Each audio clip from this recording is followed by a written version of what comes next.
Kobaran api yang cukup besar terus membumbung tinggi di salah satu pemukiman padat penduduk, tepatnya di Kelurahan Simboro, Kabupaten Mamuju. Dalam peristiwa ini, setidaknya 20 rumah dan kios warga ludes terbakar. Selain itu, api juga cepat menghanguskan 3 unit mobil dan mengakibatkan 3 orang mengalami luka bakar. Cepat membesar dikarenakan sejumlah kios yang terbakar merupakan kios penjual bensin eceran. 5 unit armada kebakaran dibantu mobil water cannon milik Polda Sumbar dikerahkan ke lokasi melakukan pemadaman. Usai 2 jam, api baru bisa dipadamkan. Kalau ini kita lihat mungkin kios-kios yang ada di sini di atas 20 ada. Untuk perkiraan ya Kak? Iya, perkiraan. Hingga saat ini belum diketahui penyebab kebakaran. Pihak kepolisian pun masih melakukan pemeriksaan dan olah TKP di lokasi kejadian guna mengetahui penyebab kebakaran. Sementara pemerintah daerah setempat masih terus melakukan pendataan terhadap jumlah warga yang terdampak kebakaran. Dari Mamuju, Sulawesi Barat, Frendy Christian, iNews melaporkan.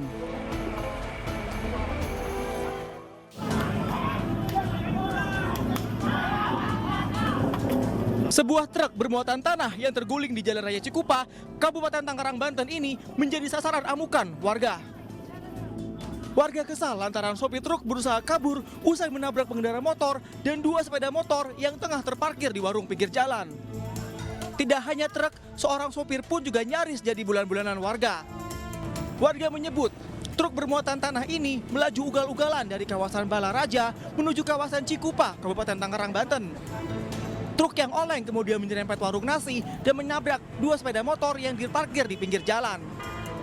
Namun bukannya berhenti, truk justru tancap gas dan melarikan diri hingga sejumlah warga mengejar truk menggunakan sepeda motor. Sopir truk yang panik kemudian justru menambah kecepatan hingga akhirnya menabrak 2 warga yang berboncengan sepeda motor di pintu tol Balaraja Timur. Truk akhirnya berhenti setelah menabrak median jalan dan terguling tepat di depan pasar tradisional Cikupa.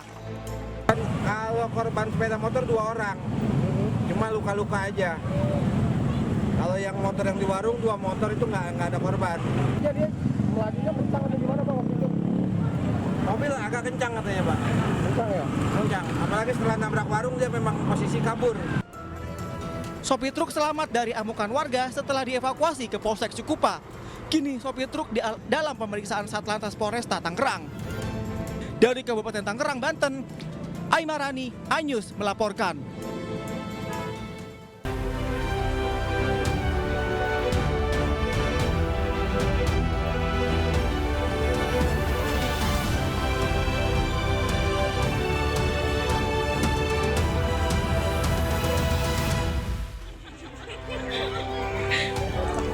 Jembatan gantung di Kabupaten Sekadau, Kalimantan Barat, tiba-tiba putus saat warga merayakan 17 Agustus.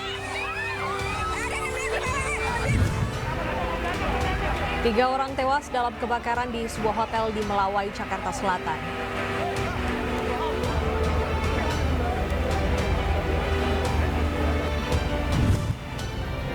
Putri Aryani menggoyang istana pada perayaan Hari Ulang Tahun Kemerdekaan Republik Indonesia ke-78 kemarin.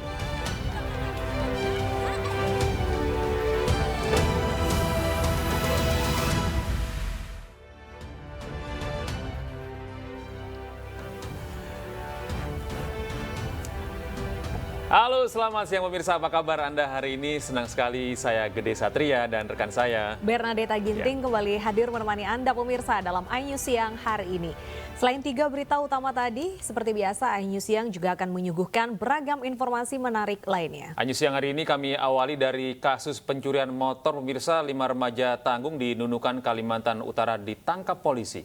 Aksi pelaku meresahkan warga karena sudah menggasak 9 motor dalam waktu yang singkat.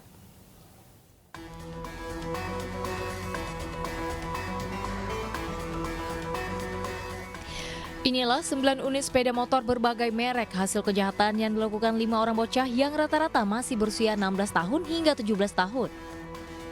Aksi para bocah sangat meresahkan. Sepanjang tahun 2023 di wilayah Kabupaten Nunukan, Kalimantan Utara, ada 9 unit sepeda motor yang mereka curi dan dicopot onderdilnya dan dijual. Adapun inisial terduga pelaku yaitu MI 17 tahun, NS 16 tahun, AA 14 tahun, NA 16 tahun, MN 16 tahun. Bahkan satu di antara pelaku curanmor berjenis kelamin perempuan. Mereka semua masih berstatus pelajar SMP, SMA, dan sekolah paket. Modus para bocah dengan mengintip dan mencuri kendaraan yang terparkir di depan rumah warga yang sebagian kuncinya masih melekat, sehingga mempermudah mereka melakukan pencurian dan membawa kabur sepeda motor. Dan himbauan kepada masyarakat, kebanyakan terjadi ini karena masyarakat sendiri memberi kesempatan kepada anak-anak ini untuk melakukan. Kadang ada yang kunci, terus motor di depan rumah tanpa kunci tambahan. Jadi himbauan juga kepada masyarakat untuk tidak memberikan kesempatan sehingga tidak terjadi pencurian kendaraan. Terungkapnya kasus tersebut karena polisi berhasil mengamankan terduga pelaku NS yang juga merupakan residivis kasus yang sama bersama rekannya AA. Akibat perbuatannya, kelima terduga pelaku yang merupakan anak di bawah umur ini dijerat pasal 363 ayat 1, yaitu pencurian yang dilakukan oleh 2 orang atau lebih dengan bersekutu. Cekcok masalah pekerjaan, seorang buruh bongkar muat barang di Pelabuhan Belawan Medan tega mendorong rekannya hingga jatuh dari ketinggian 5 meter. Korban pun tewas akibat luka parah di kepala.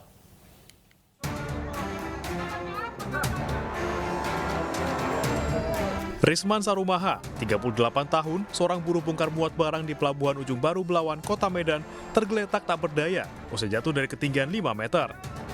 Korban didorong oleh rekan kerjanya, Fendi Pasaribu, 32 tahun, dari atas truk bermuatan beras. Sebelumnya, keduanya adu mulut dan adu jotos dipicu masalah sepele. Korban tak mau mendengarkan permintaan pelaku untuk mengangkat beras dari sisi lain. Korban pun dinyatakan meninggal dunia di rumah sakit akibat luka parah di bagian kepala. Terjadinya ini akibat dendam, ya, di mana mereka kedua buruh ini merupakan buruh yang saling kenal, namun karena permasalahan pribadi, dendam, sehingga mereka melakukan penganiayaan dan terjadi korban. Saat ini sudah kami lakukan penahanan untuk tersangkanya. Pelaku telah diboyong ke Mapolres Pelabuhan Belawan dan masih dalam pemeriksaan petugas. Dari Medan, Sumatera Utara, Yuda Bahar, iNews melaporkan. Dipicu utang sebesar Rp500.000, seorang pria warga desa Rantau Puri, Batanghari, Jambi ditikam temannya sendiri hingga tewas. Pelaku yang sudah diketahui identitasnya melarikan diri dan hingga kini dalam pengejaran pihak polisi.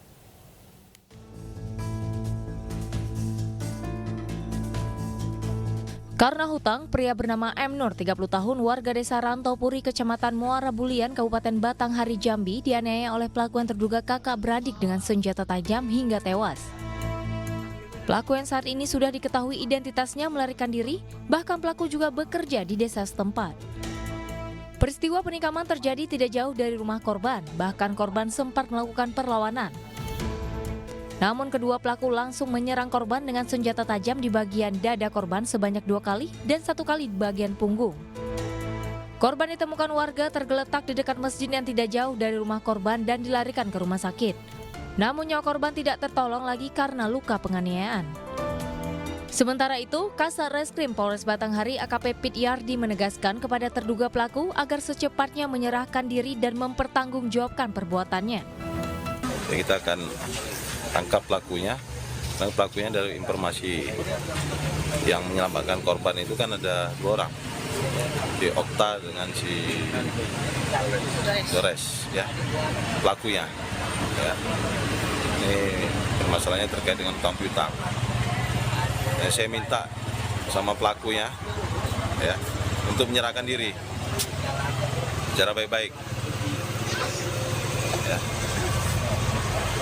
Jadi bagi masyarakat juga yang mengetahui, yang melihat di mana keberadaan tersangka, bisa menghubungi pihak Polres Batanghari. Pihak kepolisian masih melakukan pengejaran terhadap pelaku. Motif dari pembunuhan disebabkan hutang piutang. Pemirsa, pelaku penikaman terhadap 3 orang pemuda di Buton, Sulawesi Tenggara yang menewaskan 1 orang akhirnya menyerahkan diri. Dari pemeriksaan diketahui penikaman diawali saling ejek saat bermain game online. Pelaku penikaman menyerahkan diri setelah sebelumnya sempat melarikan diri usai menikam 3 pemuda di Buton saat menonton perlombaan gerak jalan. Saat menyerahkan diri, pelaku didampingi oleh orang tuanya. Kepada polisi, pelaku mengaku nekat menikam ketiga korban secara spontan untuk membela diri.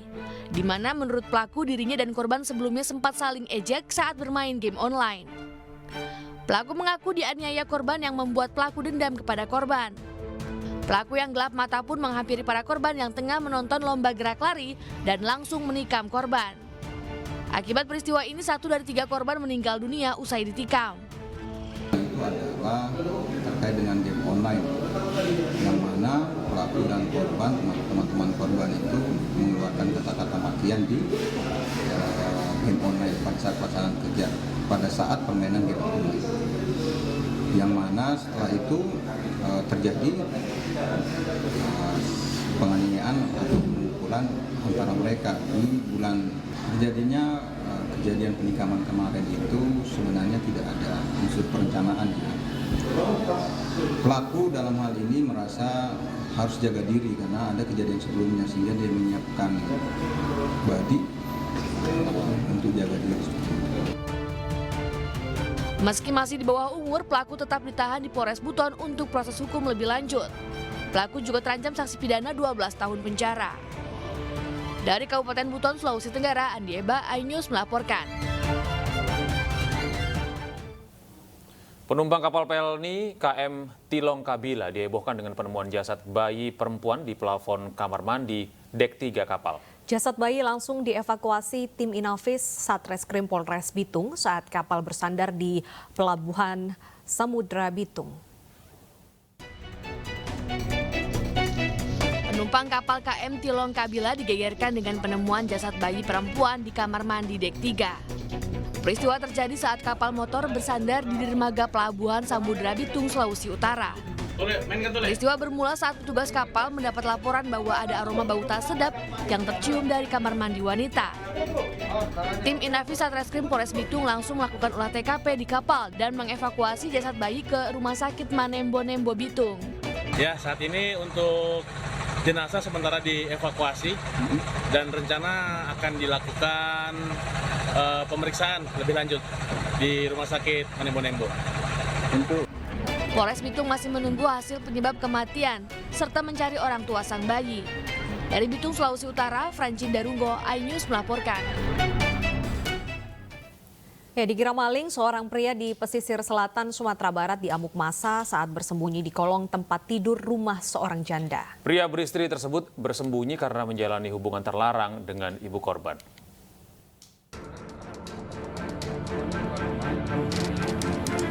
Seorang pria berinisial DA ini terpaksa harus dievakuasi oleh polisi dari rumah seorang janda di Kampung Koto, Kecamatan 11 Koto Tarusan, Kabupaten Pesisir Selatan, Sumatera Barat. Pria tersebut dikepung oleh puluhan warga usai diteriaki maling. Pria beristri ini kedapatan bersembunyi di bawah kolong tempat tidur di rumah seorang janda yang memiliki 1 orang anak. Sang anak yang mendapati ada pria di kolong kasur ibunya berteriak maling hingga mengundang amukan massa. Naasnya sang ibu sedang tidak berada di rumah karena sedang pergi ke undangan. Pelaku pun akhirnya ketahuan merupakan pacar rahasia janda dan ia mengaku menjalin hubungan secara diam-diam tanpa diketahui oleh sang anak. Laki-laki berinisial D tadi bersembunyi ke kamar ID, bersembunyi ke bawah kolong tempat tidur untuk tidak diketahui oleh anak ID tadi. Namun selang beberapa waktu anak ID masuk ke kamar dan melihat ada sesosok laki-laki di bawah kolong tempat tidur, sehingga anak ID tadi berteriak kaget dan mengira bahwa yang di bawah kolong tempat tidur tersebut adalah maling. Pelaku pun selanjutnya dievakuasi oleh petugas kepolisian ke puskesmas untuk mendapatkan perawatan medis sebelum dibawa ke Mapolsek Tarusan untuk dimintai keterangan. Dari Kabupaten Pesisir Selatan, Sumatera Barat, Budi Sunandar, iNews melaporkan.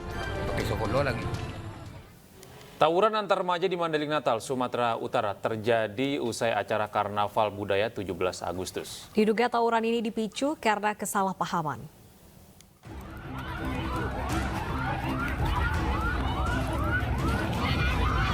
Tawuran 2 kelompok remaja di Mandailing Natal, Sumatera Utara ini terjadi usai acara Karnaval 17 Agustus di Jalan Willem Iskandar, Penyambungan, Rabu sore.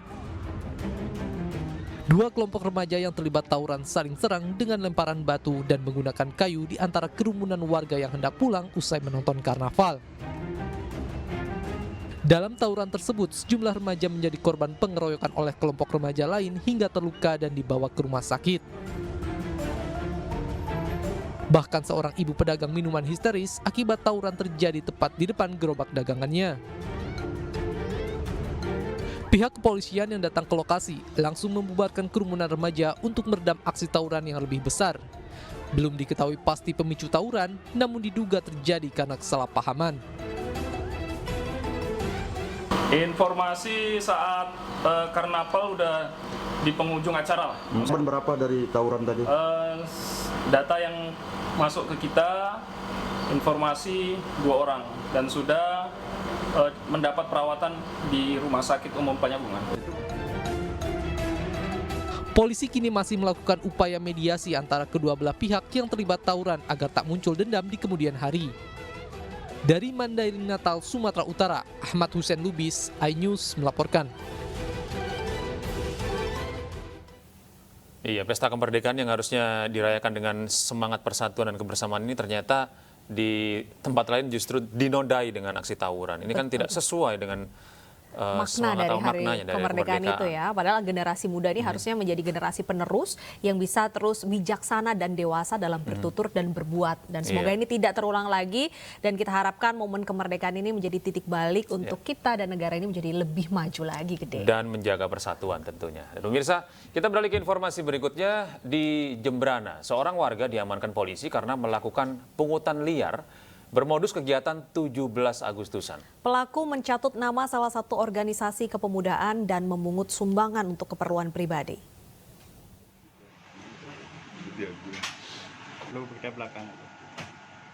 Momen HUT kemerdekaan ke-78 Republik Indonesia dijadikan ajang untuk meraup keuntungan sendiri. Ikomang Adikusuma, 33 tahun asal Baler Balai Agung, Kecamatan Negara Jembrana, Bali, memanfaatkan momen HUT kemerdekaan sebagai ajang pungutan liar atau pungli. Bermodalkan proposal palsu dan mengaku dari Karang Taruna Jembrana, pelaku meminta sumbangan untuk kegiatan peringatan HUT kemerdekaan ke-78 RI kepada warga dan juga toko. Karena meresahkan, ulah pelaku dilaporkan ke pihak berwajib. Satreskrim Polres Jembrana berhasil mengamankan pelaku berikut barang bukti yang digunakan pelaku untuk beraksi. Di sini yang bersangkutan keliling dari toko kemudian ke rumah-rumah warga untuk meminta sumbangan dalam rangka HUT RI ke-78 ya, dengan menggunakan nama dari salah satu organisasi kepemudaan ya. Di sini menggunakan nama Karang Taruna Kabupaten Jembrana. Sebelumnya pelaku juga sudah pernah melakukan hal yang sama dengan memanfaatkan momen-momen penting untuk meminta sumbangan kepada warga. Pelaku dijerat dengan pasal 379 KUHP tentang tindak pidana penipuan dengan ancaman hukuman 3 bulan penjara. Dari Jembrana, Bali, Nyoman Sudika, iNews melaporkan.